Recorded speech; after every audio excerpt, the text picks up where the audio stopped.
First, we did a fund. I'm going to show you an example of what we do. All right? This is typically how we do a private placement. I put it in the most smallest number that I can so that you'll see it. Right? So I raise $1 million. I take $100,000 for management expenses to cover all the operating expenses of running the what? The business. Right? Because it takes money to run the business. Right? So I only got $900,000 to play with.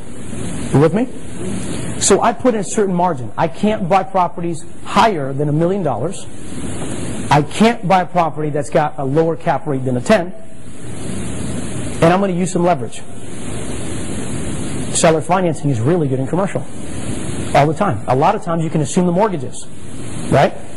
So that's what I'm looking at for the 65 to 75%. I won't go any higher than 75 because you're just asking for trouble. In fact, typically we just shoot for the 65. We typically like to buy a property within 70 to 80% of the current market value. That's based on the area and based on those numbers. You follow me? So that's what I look for, minimum. Now, using the leverage play, that means that with the amount of money that I have allocated, I can buy $2 million properties for the price of one. You see that? In commercial, that's big. It doesn't look big at first, but I'm going to show you how that works. Another thing I look for, since I'm using debt, is what we call the debt service coverage ratio. Do you guys know what that is? Pretty simple. $1.25 of income to $1 in expense. $1.25 of income to $1 in expense. That's what the bank looks at. So in other words, the bank is saying, for every dollar you bring in, you better make 25 cents in profit. Otherwise, we're not loaning you money. Because if I go any lower, what happens when you have one vacancy? You're not making a profit. If you're not making a profit, who's going to manage that property? So that means the bank's going to keep the property, right? It's pretty simple, right? So that's what we're looking at, a debt service coverage ratio of a minimum of 1.35. Why? Because I want to protect myself. I need to bring in $1.35 of income to $1 in expense. You with me? You're falling asleep, bro. Nah, he's like...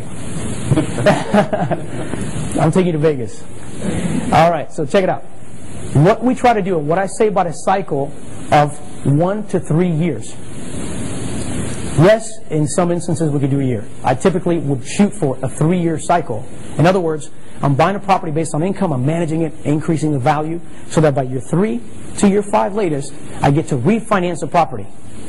Because the income is higher. Remember, commercial is valued based on what?